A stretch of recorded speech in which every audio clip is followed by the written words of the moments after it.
So we're going to pick it up from where we left off in the Holy Quran, divinely prepared by Noble Jew Ali, chapter 35, Holy Instructions from the Prophet dealing with religion.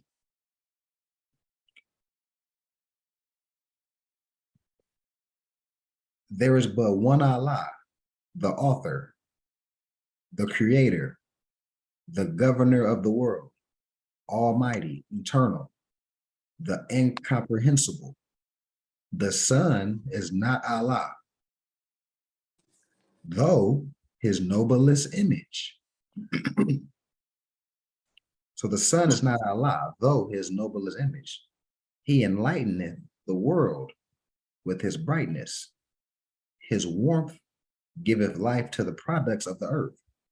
Admire him as the creature, the instrument of Allah, but worship him not. Please mute Islam, Quasicoto, Islam. Happy Holy Day. To the one who is supreme, most wise and beneficent, and to him alone belong worship, adoration, thanksgiving, and praise, who hath stretched forth the heavens with his hands, who hath described with his finger the course of stars, who setteth bounds to the ocean, that it cannot pass, and saith unto the stormy winds, be still, who shaketh the earth, and the nations tremble, who dareth his lightnings, and the wicked are dismayed, who calleth forth worlds by the words of his mouth, who smiteth with his arm, and they sink into nothing. O reverence the majesty of the omnipotent, and tempt not his anger, lest thou be destroyed. The providence of Allah is ever all his works. He ruleth and directeth with infinite wisdom. He hath instituted laws for the government of the world. He hath wonderfully varied them in all beings, and each by his nature come forth to his will. In the depth of the mind, he revolveth all knowledge. The secrets of futurity lie upon before him. So before I keep going, because this particular chapter, I saw that it was longer than other ones. So what I'm analyzing here is, for one, he's setting the tone that the Son is not Allah, but his noblest image. So Allah creates things, and after they're created, is laws that they're governed by. Hermetic principles. That's what I'm getting out of what's going on so far. And of course, humans are a creature of Allah. So the mind, because man is mind, revolveth all knowledge. The secrets of futurity lie upon before him. And I'm going to continue. The thoughts of thy heart are naked to his view. He knoweth thy determination before they are made. With respect to his presence, there is nothing contingent. With respect to his providence, there is nothing accidental. Wonderful is he in all his ways. His counsels are inscrutable. The manners of his knowledge transcendent thy conception. Transcendent thy conception. So it's beyond the imagination of most, because a conception means idea. Transcendent means rise above. So it's rising above any ideas. It's unconceivable to most, as far as the manner of the knowledge of Allah. It's inconceivable. Pay therefore to his wisdom all honor and veneration, and bow down thyself in humble and submissive obedience to his supreme direction. So essentially, be obedient to the laws of nature. The Father is gracious and beneficent. He hath created the world in mercy and love. His creatures of his hand declare his goodness, and their enjoyments speak of his praise. He clothed them with beauty. He supporteth them with food. He preserveth them with pleasure from generation to generation. If we lifted up our eyes to the heavens, his glory shineth forth. If we cast them down on the earth, it is full of his goodness. The hills and the valleys rejoice and sing. Fields, rivers, and woods resound his praise. But thee he hath distinguished with peculiar favor and exalted thy station above all creatures. So now we're talking about humans compared to animals. We're exalted to a higher station. We have different intellectual faculties.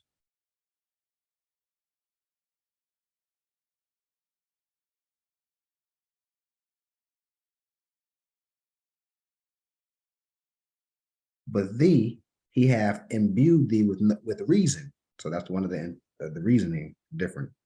To maintain thy dominion.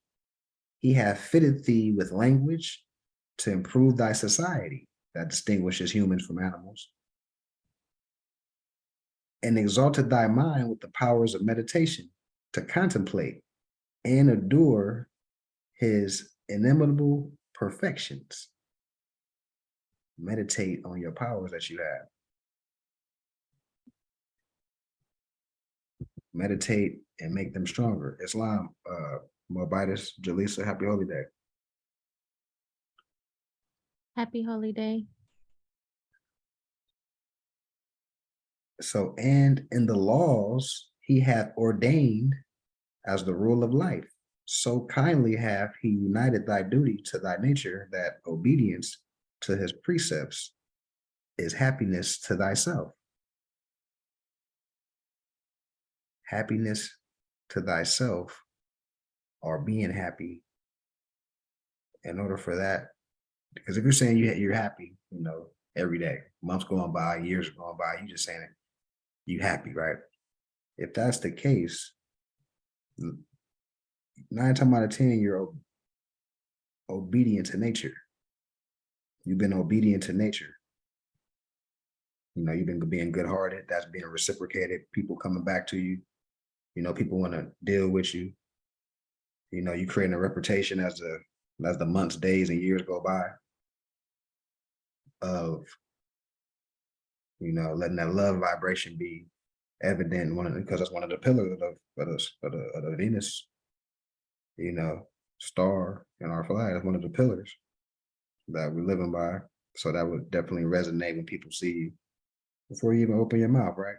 So long story short, that brings happiness because now nobody's trying to connive and you didn't do nobody wrong and they want to come back after you a couple years later and all these type of things. I have a question. Islam. You mentioned the Venus star on the flag. You're talking about the flag behind you? Yes. All right. That's interesting. Yeah. And write it down. Write that, whatever that brilliant thoughts you have. I know you got something. Just write that down. And on the back end, we're gonna chop it up on that. All right, appreciate it. Yeah. Don't forget that thought. Oh, praise his goodness with song and thanksgiving, and meditate in silence on the wonders of his love. Let thy heart overflow with gratitude and acknowledgement. Let the language of thy lips speak praise and adoration.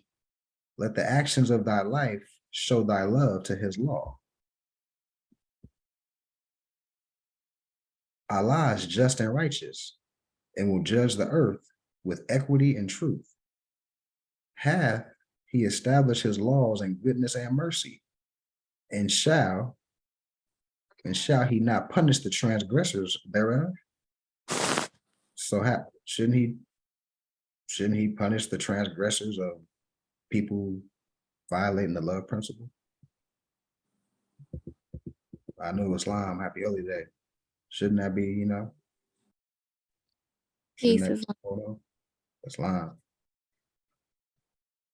Oh, think not, bold men, because thy punishment is delayed. So just because you harmed somebody yesterday and nothing happened to you, you got away with it. You robbed somebody yesterday, you got away with it. Maybe a year. That don't mean nothing. Just because the punishment is delayed, that means what? The karma's still coming.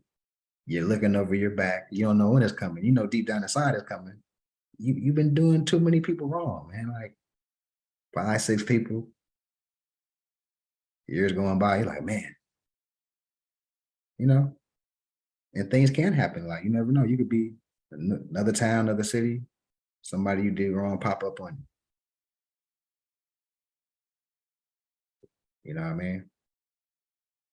So, oh, think not, bold men, because thy punishment is delayed, that the arm of Allah is weakened. Neither flatter thyself with hopes that he winketh at thy doings. Don't flatter yourself, right? With this wrongdoing. His eye pierceth the secrets of thy heart, and he remembereth them forever. He respecteth not the persons or the stations of men, the high and the low, the rich and the poor, the wise and the ignorant. When the soul hath shaken off the cumbrous shackles of this mortal life, shall equality receive from the sentence of just and everlasting retribution, according to their works. That's all it's about, the works. What are you doing? Having this carnal experience, with works, with fruits. What is the aim of yourself? That's what it's all about. Not what's coming out your mouth, what's going on. Track record that you are developing every day, every time, every second that pass. How are you etching your name in stone in a positive manner to uplift humanity? Then shall the wicked tremble and be afraid, but the heart of the righteous shall rejoice in his judgments. O fear Allah, therefore, all the days of thy life, and walk in the path which he hath opened before thee. Let prudence admonish thee. Let temperance restrain. Let justice guide thy hand. Benevolent warm thy heart, and gratitude to heaven inspire thee with devotion. These shall give thee happiness in the present state, and bring thee to the mansions of eternal felicity in the paradise of Allah. This is the true economy of human life. The true economy of human life. So economy is like, most people know about economy in a carnal sense, as far as exchange and bartering and, but in this sense, it's like back to the Hermetic principles. You got to have that exchange. You do good, you're going to get a positive exchange of that being reciprocated one way or the other. One way or the other.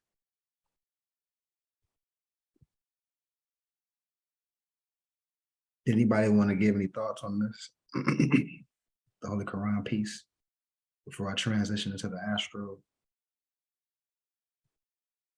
medical space? All right, so the one that stuck out to me the most is number 2. And what I remember from that, it says, I am not the sun. And that stuck out to me the most because when I first got into this whole spirituality stuff, from the stuff that I was reading, I was under the impression that God was the son. But then I realized it's certain levels to stuff, how people perceive things. So once you go further in your journey, you start to see stuff different. So from that line, the son is not Allah through his noble image. I took that as above, so below. He's not the son, but he created something in this 3D reality that would be able to basically inspire us and feed us so that like we He get can our do it. DNA activations and stuff like that. Islam. Yeah, that's the same thing that got me too. I was in that. Yeah, Islam. Yeah. Yeah, that stuck out to me when I was reading it too. Yeah, and also in the part where it's admire him as the creature of the instrument of Allah, but worship him not. You know what I'm saying? And that like just tying that right there, like, yeah, it's like how she said it, but it's like, worship him not because that's still a part of you. So you still going in yourself, you know what I'm saying? Because that's in you. But yeah, Islam. Islam. Anybody else, or if you got anything else? Anybody?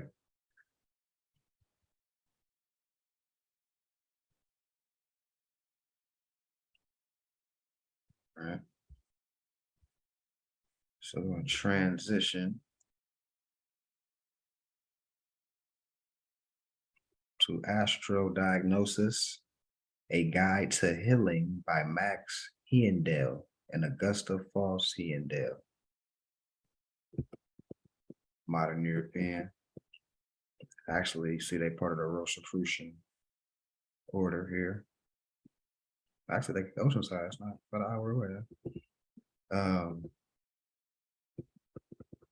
So that's, this is Max Hiendale. They're telling you from the Rosicrucian Brotherhood, they're not, they're not hiding it. All right, we know that's the little R insignia that got remixed. All right.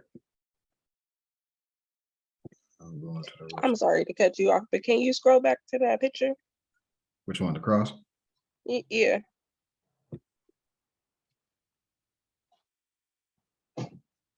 That low-key look like an owl, don't it? I can see what you mean. Yeah, sure do. The ears and the eyes. I thought I was tripping. Like, hold on. Yeah, okay. And then they jacked the little, the 5-point star. That's Venus, but they probably think it's whatever Star David, whatever they're gonna remix it. Yeah, remixing their 2 pillars as well. Yeah, they got that's the Earth glyph. We already know that. You know what I mean? There's like a little teapot. Look, it's the height. They stole the Moorish height. The height. That's what I was Right. Yeah. They want the Aladdin. Yeah, Interesting. They have no original signs and symbols. All right, so let me go down to the intro part. Straight to, I'm gonna go to the introduction and then get into however much I can of the chapter. The same thing, just we dissecting this. Just anything you hear, concepts, verbiage, anything that's new to you, just jot it down so we could talk about it on the back end. So Astro Diagnosis is the science and art of obtaining scientific knowledge regarding disease and its cause, as shown by the planets, as well as the means of overcoming it. This new science of diagnosis and healing is slowly permeating the medical world. It is a science which will not set aside the old school of medicine and diagnosis, but it is an addition to the old school. The latter, we feel, will in time accept this newer method. At present, many physicians are willing to cooperate with the newer schools of osteopathy, nature cure, chiropractic, etc. And these open-minded men are ready to accept a more advanced method of diagnosis when it has been demonstrated to them as reliable. Depending entirely upon outward symptoms in locating disease and relying wholly upon the action of medicine have cost millions of lives in the ages past. But man is now becoming too enlightened, too broad-minded, to stick stubbornly to old methods, which have been proved by many mistakes, by the sacrifice of many lives, to be inadequate. Medical science, with its improved instruments, the X-ray, Irie diagnosis, blood tests, etc., has made great strides toward better methods of diagnosis. But the time is not far hence when it will be generally conceded that to know in advance where human chain is weakest, to understand by the science of the stars where the practitioner may look for trouble, is by far the best way. Doctors will then arrive very quickly at the cause of the disease. Oh, I gotta run that back. To understand by the science of the stars where the practitioner may look for trouble is by far the best way. Doctors will then arrive very quickly at the causes of disease, and they will also know what methods will be best to effect a cure. When they can use the key to the soul, the horoscope, they say the horoscope is the key to the soul, they will find the treatment to which the patient will respond. They finding treatments through the horoscope because they saying that's the key to the soul. They saying understanding the science of the stars is the best way to heal you. They will also know the character of the patient, whether his will is weak and whether he is negative or emotional. They're going to find all this out. They will then be guided in their methods of treatment according to the information thus obtained.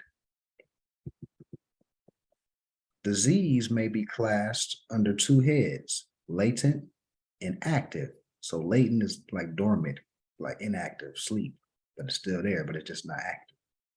Symptoms give indication of disease, which is in process of materializing. Latent tendencies to disease are shown by the planetary afflictions in the horoscope of birth. In some instances, these tendencies may remain latent during the entire life because the native has lived in such a manner that no strain was put on the body, which would give the planets a chance to develop their latent weaknesses. If there is a weak link in a chain, but no strain is put on it, the chain will remain whole. So in the case of planetary afflictions, they too may remain latent, but let the native abuse his body, and at once these weak spots will appear. Right? You might have something wrong going on in your body, but you got a good lifestyle, eating right, etc. You good. Later in life, you just, get a little more relaxed, a little more snacks than usual. Things are getting exposed. When the planetary aspects have been stirred into action and disease has appeared, the progressed planetary positions give the diagnostician the key to it.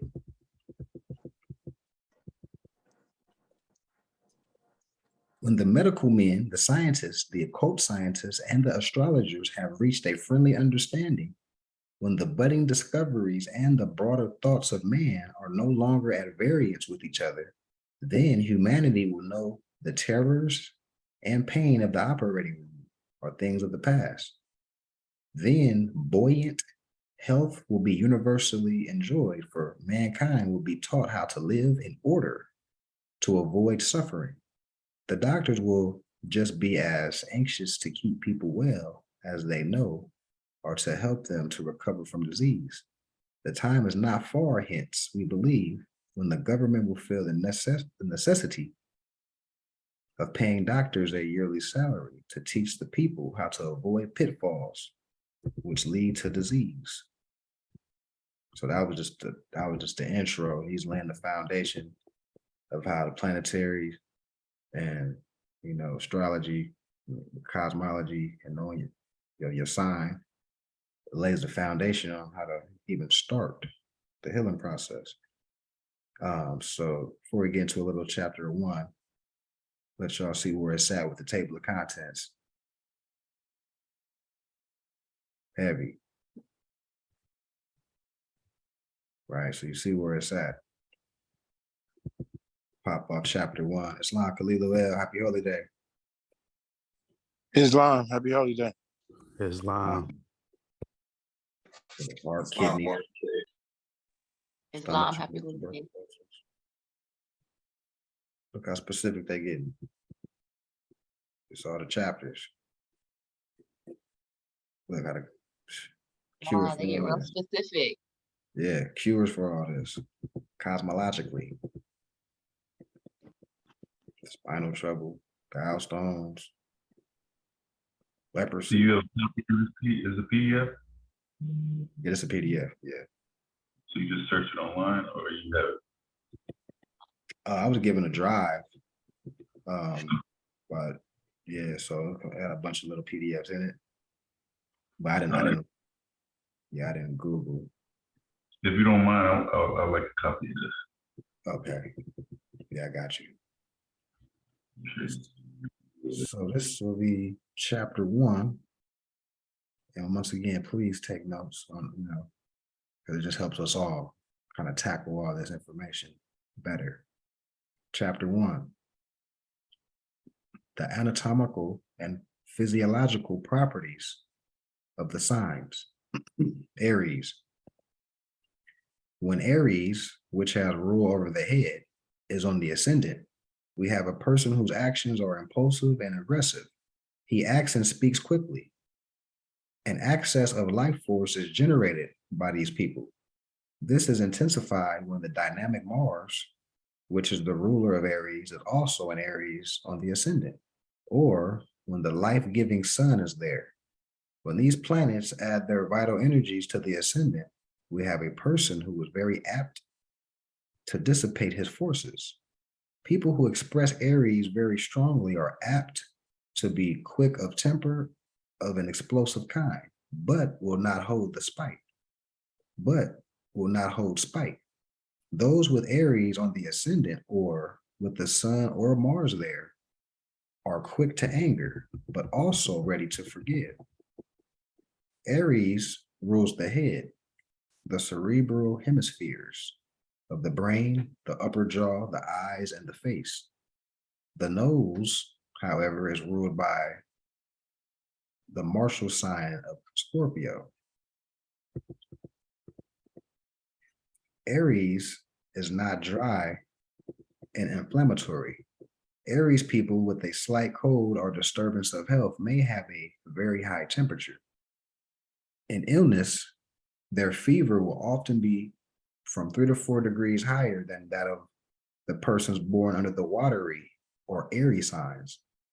Under planetary afflictions, these people are subject to brain fever, dizziness, nosebleeds, neuralgia, inflammation of the cerebral hemispheres, and disease of the brain and face. They frequently suffer from a rush of blood to the head. The will of the patient plays a great part in the success of healing.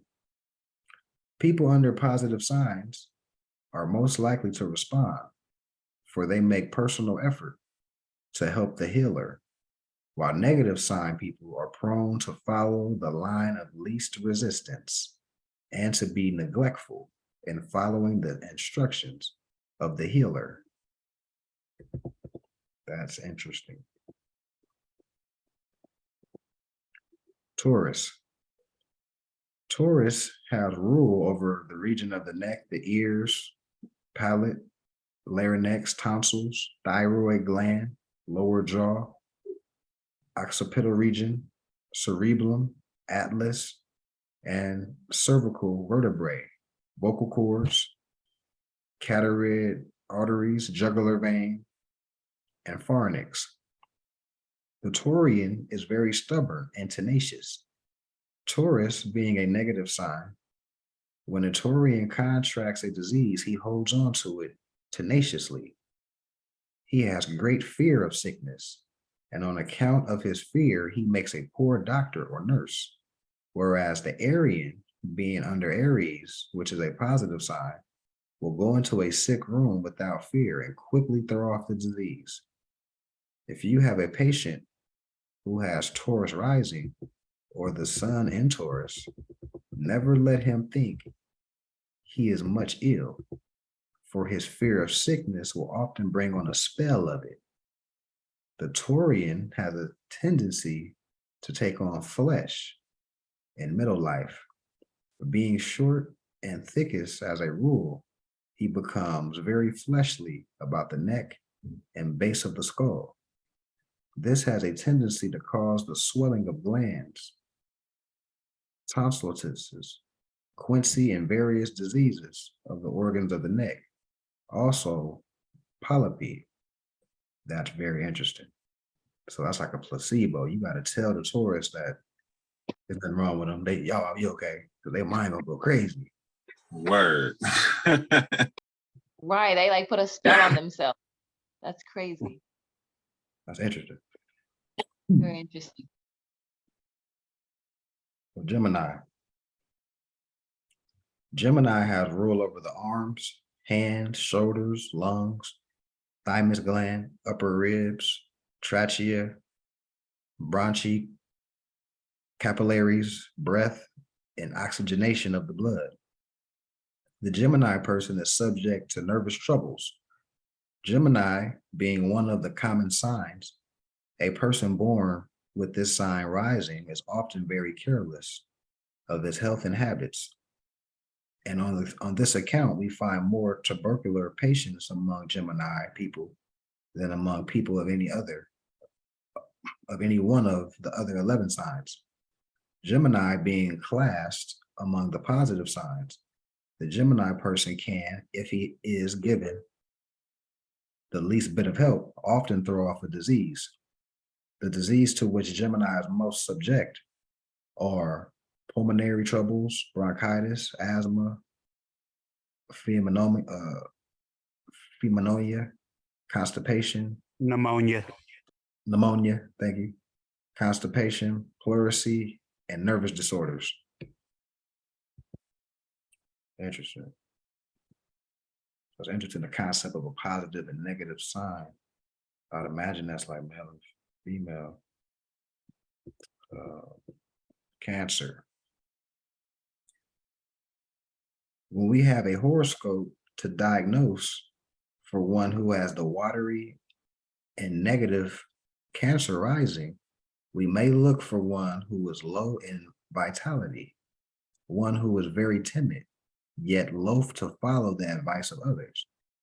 Cancer people are apt to do the opposite from that which they are advised to do. They are also full of suspicion, and on account of lack of faith in others, they are difficult to reach. But when their faith has once been established, they are most loyal and ready to cooperate. A little praise or appreciation will often win them over. They are unduly sensitive, and when hurt, do not forget it readily. When the sun is in this watery sign, the native has more vitality than when it is rising, for the sun is the giver of life and energy. Interesting. Cancer has rule over the stomach, diaphragm, the mammary, upper lobes of the liver, thoracic duct, chymification, persistolus, and pancreas. The pancreas, gastric vein, and serum of the blood. The afflictions which may be classed under the sign of Cancer are indigestion, hiccough, flatulency, dropsy, and sclerosis. Cancer people are very fond of food and are usually hearty eaters. Consequently, they are often afflicted with diseases which originate in the wrong diet. Especially do we find this so with the people who have Saturn in Cancer. This planet has a restricting influence, and whenever he is found, he robs the corresponding organ of its fluids. Yeah, make sure somebody jot that down. Yeah, I'm a Cancer rising, but I definitely don't got scoliosis. When when in Cancer, he gives a desire for pastry and sweets. Interesting. Say it again. When in Cancer, he gives a desire for pastry and sweets. This is true. So it's interesting though, from a diagnostic perspective. You know, it's like it's already some boundaries. Okay, what's your sign? What's your rising? It's a lot easier to diagnose now. I mean, we know what we're working with. Leo. When we have to deal with a patient with Leo on the ascendant, we have one with great vital energy, one who will not readily succumb to disease. The Leo usually puts up a brave fight to overcome without calling upon others for help. But when he gives up, he is usually very sick. He recovers rapidly from illness, however. His pride will not permit him, as a rule, to become a charge upon others. Being a positive sign, the greatest handicap to the Leo is impulse. He feels he must do everything with a very great amount of energy, which is detrimental to the health of the parts of the body ruled by this vital sign.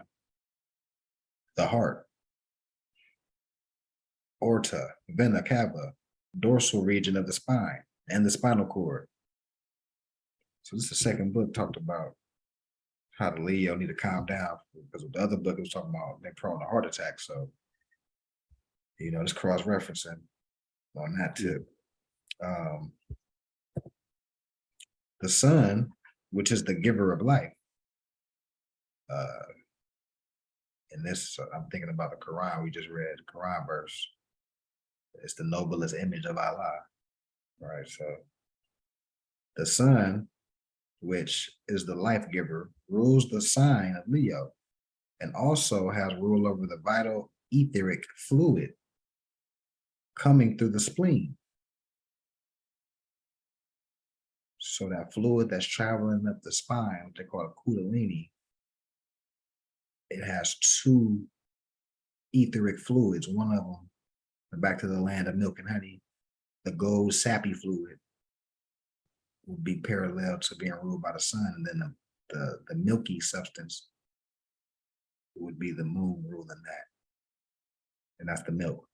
So like the milk and honey, that's really, remember the kingdom is within. So when we're talking about the land of milk and honey, Yeah, like the sun and the moon. yeah, you know, it's within you, you know, in that etheric fluid that's traveling up the spine, which most people just say kundalini energy, but to be specific, it's two etheric fluid veins going up the spine like that. Two serpents. Right, right. It's talked about as serpents, right? Helix.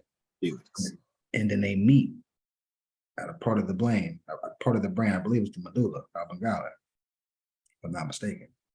And that's where it gets destroyed. That's the D. That's the acronym for the D, for the GOD. Generator, operator, destroyer. And then it gets generated again, going back up the spine, right? But all right, so the sun, which is the giver of life, rules this sign of Leo and also has rule over the vital etheric fluid coming through the spleen, which is the gateway of the solar force. Through the spleen, the sign of Leo draws its strength largely. We find those born with this sign rising very vital and full of force, especially if the sun is also in Leo. But by the destructive use of their surplus energy, So once again, they generate energy pretty good, but it's about how they dissipate it, how they utilize that energy. They don't do so well in that area. Especially if the sun is also in Leo, but by the destructive use of their surplus energy, they are often afflicted with heart trouble of various kinds. That's crazy. Back at heart trouble. Like I say, I'm reading this for the first time with y'all. So, yeah, whoever's Leo's out there, just, you know, have a peaceful mind, stay relaxed, don't let things get to you. And yeah. Also spinal troubles. They also have heart troubles, and spinal troubles. They suffer frequently with disturbance of the spleen, which has an effect upon the activities of the blood, causing an excess of white blood corpuscles, which are destroyers and not policemen of the bloodstream, as medical science claims. You know, I had to read Virgo. See how long this is. I might close out on this sign. Virgo is a feminine and negative sign, the second of earthly triplicity, and has less power of resistance than the fixed sign of Leo. Virgo may stand considerable strain, however, being of nervous and wiry temperament. Still, when the Gregorian gives up, he finds it very hard to rise and shake off an illness. Being of a negative disposition, he is apt to let circumstances rule him and does not assert his willpower to overcome. Virgo is the natural sixth house sign, the house which has rule over sickness. Hence, when Virgo people once get into the clutches of sickness, they are apt to become chronic invalids. Therefore, though such people make excellent nurses, they should be advised against this vocation and avoid sick rooms and hospitals, for they are like sponges and ever ready to take on the disease of their patients. Dang.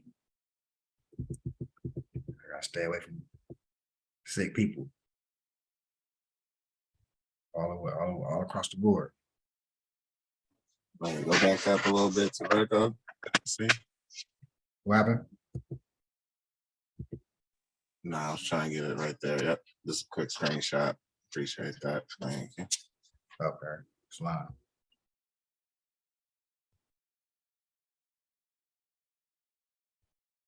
Okay, Virgo rules the abdominal region, intestines, the lower lobes of the liver, the spleen, the duodenum, and the sympathetic nervous system.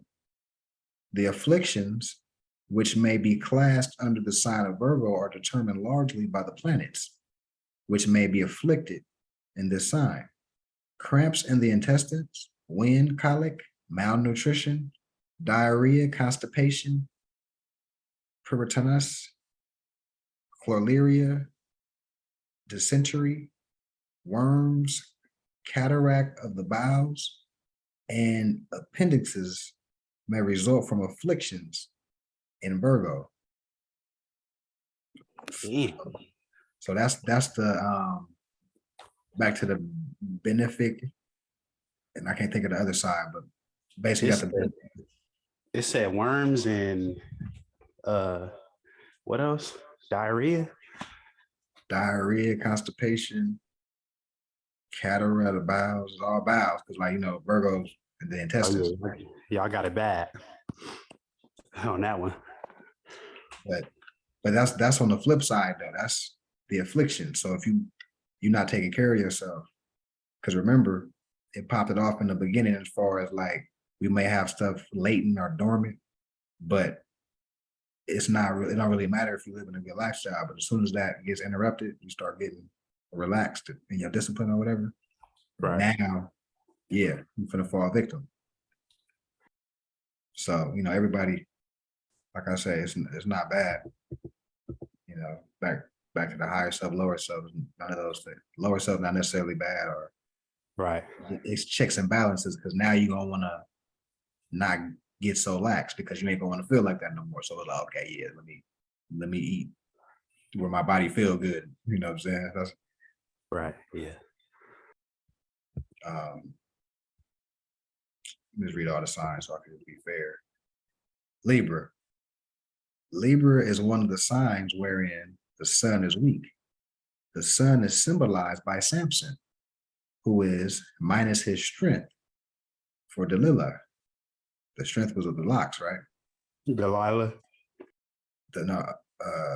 Samson, we're talking about, he had locks, and that symbolized his strength.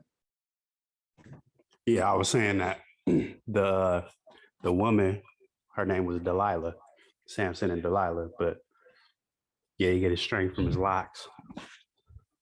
Because he was considered like a Nazareth. Right. So they're saying Delilah, who is the feminine Virgo, has shorn him of his power, which was in his hair, representing the sun rays.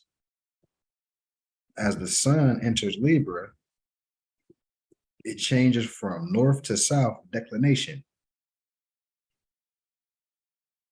And as Libra is the sign of Saturn's exaltation, the sun rays at this point, the crossing of the equator, are the weakest.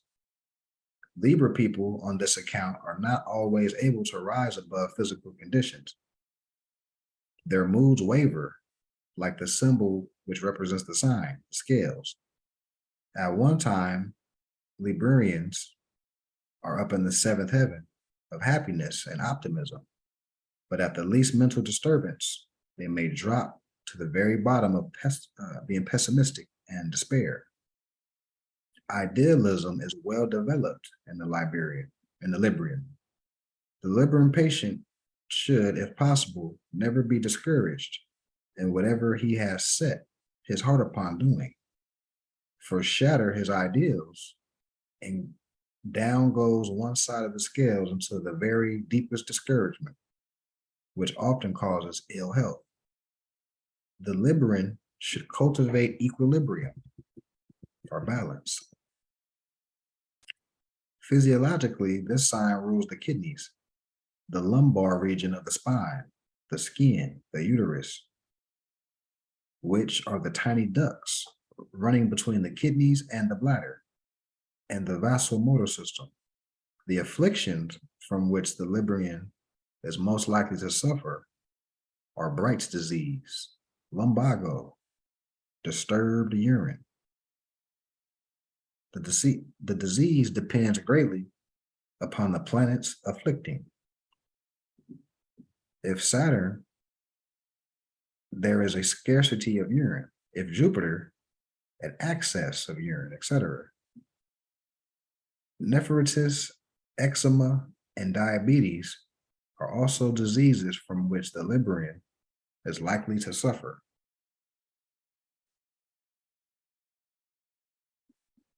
Scorpio, how y'all feeling? Y'all handle running all the way through? Y'all getting tired mentally? How y'all feeling? Oh no, you can finish it up. All right. Yeah, be going. All right. So Scorpio, the marshal, right? Because Mars would be the root word of marshal. Watery sign of Scorpio is one of the least understood signs of the entire 12. Scorpio produces a number of types. Usually the Scorpio person is of secretive, timid, retiring nature, one who does not talk of his affairs. But there is another type of Scorpio who is ready to argue at the drop of the hat, holding out for his point, and he can become very cruel. He usually has an explosive temper, which may, if the horoscope has afflictions, undermine the health. The greatest danger to the health of the Scorpio, however, comes from the generative organs and the ducts through which the excretions of the body pass, such as the urethra, or the small canal through which the urine passes from the bladder outward. and the colon, including the anus. The bladder, the sigmoid flexure, prostate gland, pubic bone, and red coloring matter of the blood, and the nasal bones are also under the rule of Scorpio. People born under this sign make good healers, surgeons, doctors, and nurses, but there is often a cruel and tyrannical streak in the Scorpio, and the desire nature is strong, sometimes sensual. Low desires often bring excesses, which may cause the following diseases, expressing themselves according to the planets and afflicting aspects: syphilis, hernia, scurvy, fistula, pilus, inflammation and falling of the womb, uterine troubles, stricture of the prostate gland, and nasal cataract. So we Man, have that's a lot. He said, you said scurvy. That's like disease or some shit. Yeah. Oh, that was over there cringing, like, sheesh. I thought y'all had it kind of bad. We kind of got it on the other end too. Like, Yeah, dang. the opposite of the Taurus, and it's like, that's my rising. But keep in mind, this is incentive to want to, eat properly, get workout, stay fluid, get your cells soft, Right. peaceful mind state. Yeah. All right. So Sagittarius. The Sagittarian is usually the most gentle and easily cured of all patients. For with this frank and kindly nature, he is most trusting and ever ready to follow all the instructions of the healer. But he will also respond to very negative suggestion. The healer may have given constructive advice and left the patient feeling encouraged, but should one of his many friends for the Sagittarian is usually very popular and a good mixer and therefore attracts many friends to him, suggest sickness or tell him that he is looking bad or give him some other remedy to follow, he is very apt to accept the suggestion. The result is that he often retards his recovery. Therefore, it is necessary for the Sagittarian patient to be placed under the care of someone who will protect him from adverse suggestions. Sagittarius rules the region of the body directly surrounding the hips, the sacral region of the spine, the coccygeal vertebrae, the femur, the ilium, the iliac arteries, the sciatic nerves, and the ischium. The Sagittarian diseases are locomotor ataxia, scasticia, and rheumatism, and hip disease. Capricorn. The sign of Capricorn is an earthy sign and ruled by the planet Saturn. Capricorn people do not yield to disease very readily. They are of wiry, persistent, and stolid nature and will suffer considerable pain before they will succumb to illness. But once they have given in to sickness, then they are just as slow and stubborn in holding on to it. They sometimes become hypochondriacs, and the healer must use most diplomatic methods to break up the crystallized condition which the Saturnian or Saturn people clothe themselves.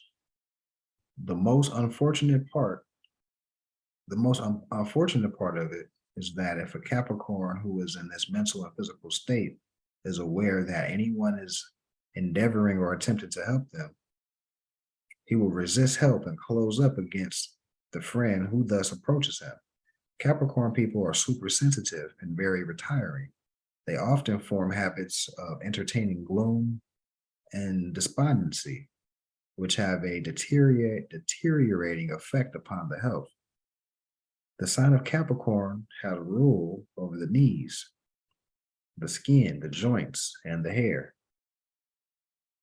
The skin of Capricorn person is often sallow and dry. The disease to which Capricorn is subject are eczema, syphilis, leprosy, also dislocation of the bones. Aquarius.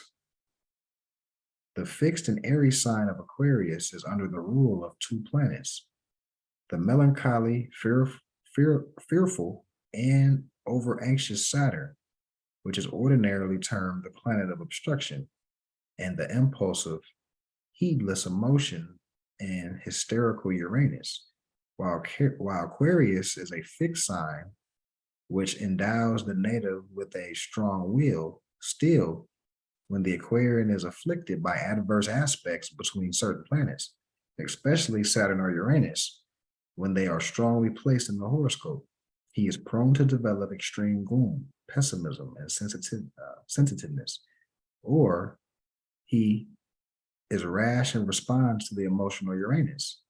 These varying moods frequently result in ill health, which too often takes the form of nervousness. Aquarius, being a mental and Aries sign, its natives are wiry and ambitious and are prone to overdo. They can never measure their strength until the body is strained to its very limit. Therefore, when they do give up, they are usually in a critical state, but they will give the healer every opportunity to heal them, for they are ever ready to cooperate. Physiologically, the sign of Aquarius rules the lower limbs and ankles. The diseases with which the Aquarian may be afflicted are varicose veins, swelling of the legs, and nervous diseases of various kinds. One indication that the Aquarian has when the nerves begin to get weak is extreme sensitiveness of the skin. There is a crawling sensation felt all over the body, as if little insects were crawling on the skin. Yes, that's okay. So that's the feeling of that. That's interesting. Last but not least, Pisces. Pisces is a watery and common sign, and the people born under it are of a lymphatic and negative nature, very fond of luxuries, which too often lead them to seek a life of ease. In later life, they are prone to take on an excess of soft, flabby flesh, which leads to ill health. The Pisces people respond very readily to suggestions, whether they are good or evil, and they will also respond just as quickly to the influence of the healer. Do not allow anyone who is too sympathetic nature to visit the Piscean while he is ill. Of the oversympathetic type, there are too many in the world today who think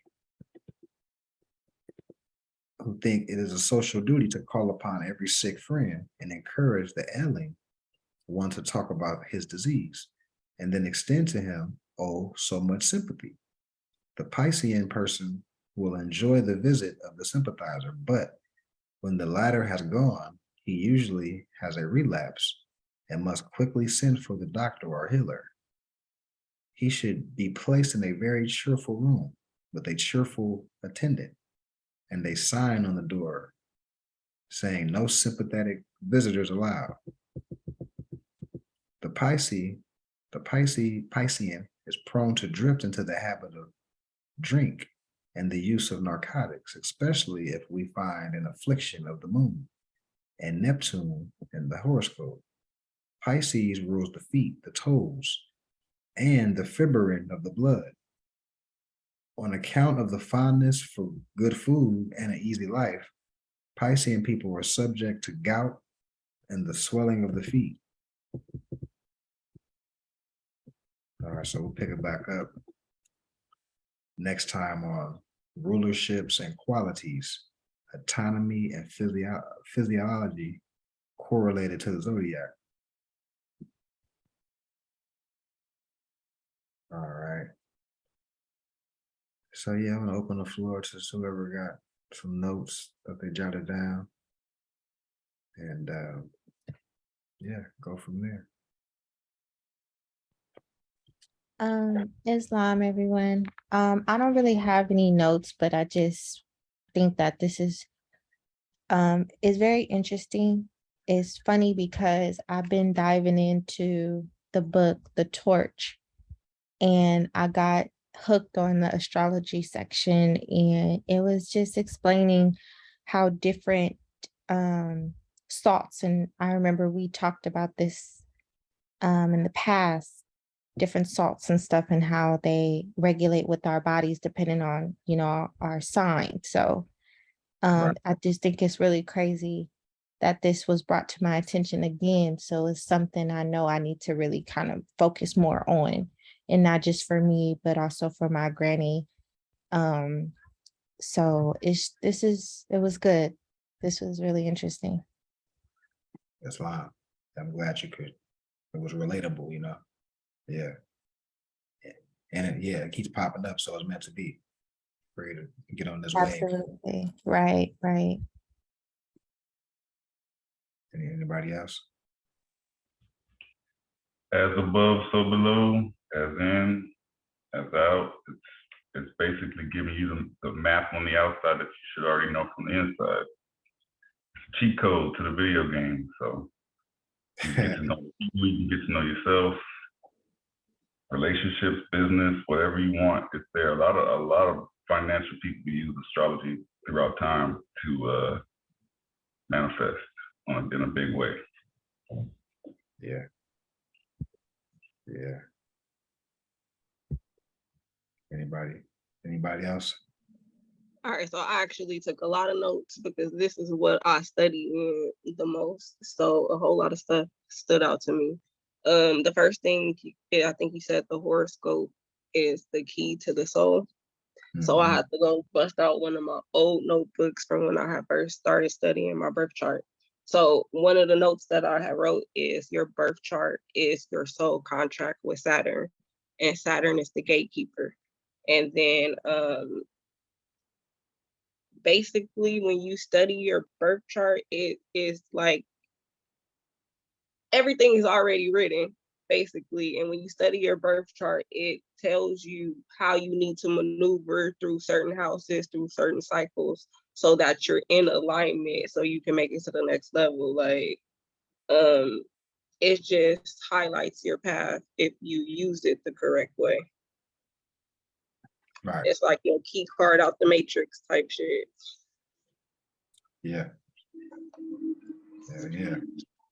And then it's crazy, we was talking about birth charts and stuff before you even started reading this. So when you have started reading this, it's like everything had came into alignment, and like paying attention to the things that you were saying about the different zodiac signs from my own personal experience. Like all of that stuff is definitely on point. Like that you really got to know yourself so you operate in the right proper persona, because it's so much different stuff that'll throw you off. And then it's a lot of people caught up on just studying like your sun sign or your moon sign, when it's so much different stuff in your astrology chart that low-key contradict each other, and you got to know how to correct it. And you only gonna know that is if you study it. Like, Right. Right. And I think they use the terminology conflicting or afflicted, basically. yeah. Yeah. So I feel like this is the birth certificate we're supposed to come with. You know, like everybody's supposed to get this manual. Yeah, that's the manual right there. That makes so much sense that you said it that way. yeah. Yeah. So this is a whole nother no, go ahead. You about to say something, Quado? Oh yeah, I was gonna say how you guys are talking about the tarot. I'm barely getting into that. You know, I never really studied anything of that. You know, except for like a couple girls I talked to, they would talk about it. But and this book, I'm gonna reference another book. It's called The Flight of the Feathered Serpent. It goes in depth of using your, you know, what you guys were talking about, your signs as like a guideline. Okay. I mean, I haven't finished the book yet, but another thing I was that I was gonna bring up earlier, like you said, with Venus. Right here it says,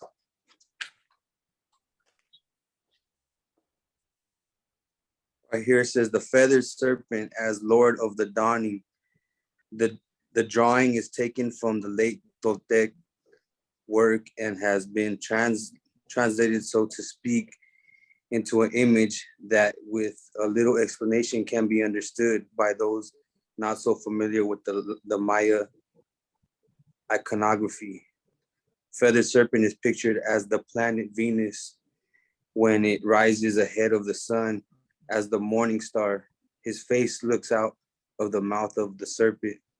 The scales about the eyes and the fangs make butterflies wings that are the symbol of realization. The Venus sign above the mouth is the mouth through which the sun is born each morning. The bottom, forming the tongue of the serpent, is the mouth that swallows the sun at night. Both together show the path of the sun through the underworld. The large squares show the tonal and the nagual, the divine opposites, which are magically created for when only one line is drawn, the two come together. So, like, brings up the Trinity. That's crazy. Right. I see. I love that the feather serpent keeps coming up, because I mean that's Kundalini right there, the wings with the snake. Yep. I've actually seen depictions of the first Quetzalcoatl, and it's crazy how you guys are talking about how that should be your birth certificate. If you use the Mexica or the Mayan calendar, they measured time different than the Gregorian style. It was 20-day months of 18 months. 18 times 20 is 360. Remainder 5 of the holy days. Yeah. And then that flag behind you, that's Quetzalcoatl right there. Yeah, that's what I'm saying, right? That's another thing I was about to bring up, because in this other book, called The Gospel of the Toltecs, it brings up right here, says, my greenhouse, my house of Quetzal feathers. Quetzal is a bird, is a green bird, in South America. It's a very beautiful bird. It looks like, kind of like a flying serpent because of it, it has a long tail like a peacock, but it's a green bird. Anyways, it says, my green house of Quetzal feathers, my house of golden feathers, I must abandon the temple of shells. And in reference, actually has a side note in the book. It says, the house of green feathers is a symbol of the physical body. And that star is a green, 5-headed, star, the star of Venus. And the temple of the shells represents the human breathing. Here is Seacat, which is his birth name, talking about his death. And I don't know, it's just very interesting to me how everything ties together. Yeah, everything you read right now, I feel like it's law of correspondence, because we was working out earlier. I went to the gas station. It was a man that prescribed to being Latino. It's an Islamic Muslim center next door, and he assumed that I was going there. He seen me with the black fez on, and he thought I was associated with that over there. And I let him know, like, nah, I asked him what's his nationality. I'm like, he said he's Mexican. And I said, hey, look at your flag, look at the bird in there, with the serpent. I mean, yeah, that's true. Like, that's what I'm saying. If you look at the Mexican flag, it's the eagle and the serpent. That's depicting the feathered serpent, Quetzalcoatl. But if you look at the colors, it's just, as the Moroccan flag, and it's like they're using the same imagery. Right. People. Right. The same colors, the same, nationality. And I don't know if you ever got that message I sent you. There's a depiction of Quetzalcoatl in one of his old depictions of the original Seakai, which was his birth name. There's a depiction of him wearing a turban, a large turban, and he was like the originator of that civilization in the Tolteca Tenochtitlan kingdom of Mexico. Yeah. And the more books we get cross-referencing that topic, because like I say, in the Ivan Van Sodoma joint, we came before Columbus, they talk about how Abu Bakr from the Mali Empire ultimately became Quetzalcoatl, and they used dogma to make it seem like he was Christ and all that. Like later, they watered him down later on. But Yep. It's all related though, man. Like, it's just the culture right here and these things unify the people. Because if we can go through the historical account, we're talking about American culture right now. We're talking about American. And that's real right there, because I mean, I don't believe in coincidence, bro, and everything happens for a reason, and all this cross referencing is like it's too much to just ignore. We call that synchronicity. Yup, synchronicity. Yup. Too much smoke to be no fire. That's right. I could read another just little paragraph. It says, the Toltec spiritual leader Seacat Topiltzin, or Quetzalcoatl. He was an extraordinary human being whose role for the Tolteca and Maya were similar to that of Jesus Christ of the Christians, Buddha of the Buddhists, or Muhammad of the Muslims. Yep. And there you have it. That's you know what I mean? Everybody had their deity. You good, Maury? Yeah, I had to grab my phone charger. My computer charger. I don't want it to die right now. It was in the other room. I mean, basically, and I barely, finished this book. I've been going back and taking notes here and there, but the book just describes him going throughout the Americas and throughout the world. Yeah, I think he's taught. Yeah, like the love cult, and that to me, it's like what you were saying with Noble Drew Ali, and that would be considered a love cult. Islam, love, truth, freedom, and all that. Yeah. And that's key. Like when we can uncover from different cultural lenses how we all saying the same thing. Like basically, pre-colonization, the northern and the southern Americas, they had a big different variety of different dialects.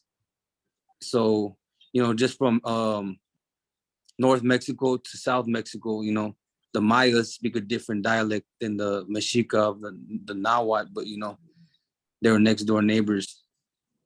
Right. Yeah, but we had something to unify on. That's what I'm saying. It comes down to the translation. Yeah. In Arabic is gonna be different than English, Spanish, Yeah. But yeah, man, no, it's great. It's good stuff, man. Now we need to just take all this information and in real time galvanize the people. Like I say, centralized finances, start getting businesses popping off, and whatever we can do to expand our political agenda. so we can make something happen in real time. You know what I mean? Yeah. Did anybody have anything else they wanted to add as far as the piece? As far as chapter 1, atomical and physiological properties, we're dealing with the signs. Nah, not really. I'm just still thinking about all the diseases, you know. Yeah. So That's why you're in your higher self. Stay in your higher self. Nah, that's funny. Nah, yeah, you can't think like that. You got, you know, right. you gotta transmutate, man. There ain't no diseases. I ain't finna get sick around here, man. Right. A placebo effect. Yeah. Yeah. You see how bad the tourists need it bad. They need that. You can't do nothing wrong. You gotta adjust it up. Hey, that's why I be positive thoughts. Nah, I ain't sick. No, don't speak ill on me. Yeah, I might be under the weather, but hey, I'm be all right. Yeah. Hey, you know what the funny thing is? The first person to ever like really get me to just even because I grew up Christian, but the first person to ever get me to like even dabble or even pick up any type of Islamic literature was ODB, you know. That's interesting. That's right. That's interesting. Now it makes sense though. And he was a Shinnecock, Right. you know. Right. Yeah. Yep. Way up in the Hamptons in New York. Practicing Islam. Yeah. Yeah, it was something behind his death too on that type of tip too. I think he had like I forgot. I think a seer touched on that, like how he was pretty much on his Moorish tip. Yeah, he was the prince. He was. Yeah, he was one of the last ones from that tribe too. Through Shinnecock, yeah, which they still under Indian, the natives still. So Okay. next level. But he probably know that self. Yeah. I mean, it makes sense if Noble Drew Ali was, you know, that's where that comes from. Tapping into his ancestors. Right. Mm-hmm. Yeah. Also, I wanted to say too, like you were saying how sensitive Taurus is, Libra probably the same way because they're both associated with Venus. So, you know, their world, like, well, speaks for Taurus, their environment, like their food, like how they chill, they needed to be like Venus, very like beautiful and chill and like accommodating. So they need to be in a positive environment all the time. Libra, their body and the environment embody Venus, so it's like even more important with them. Right. Yeah, that's a good analysis. Yeah. And once again, it's knowing thyself, knowing, you know, how you act and how you act in certain environments. And it's all about, you want to maintain the best version of yourself. So you want to put yourself in position, you want to consume certain things less, you know, get more nutrition in, and you know, you're gonna start having that happiness. But then we talk about that in the Quran, right? You know, having happiness for a long duration, you know, that's on the nutritional tip, you know, as well. That goes hand in hand with character and how your dealings with people. You know, it all go hand in hand, you know. So anybody have anything else they wanted to say before we close out here?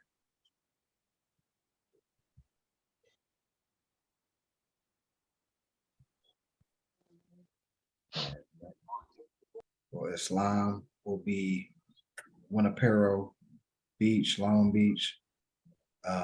Like I said, if it's crowded, should we go back to the top because it was, like I said, we had a bunch of sales. So you know, now we got more merch.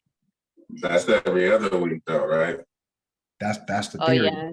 That's the theory. But if it happens to be crowded when we drive through there, then shit. might as well stay up there. That's the whole point, you know what I mean? Like, we literally like spoke to more people in the whole nine, but we play it by ear though. But all right, happy holy day. Hope you have a beautiful rest of y'all night, and see some of y'all Sunday. Who's Moto G? Moto G play. Moana. Oh yeah, we covered that. I'm sorry, my bad. My bad. We covered that in the beginning. Islam. Happy holy day. Peace. I'll see y'all. More peace and love, y'all. Islam. Islam. Islam. Islam, Nobles.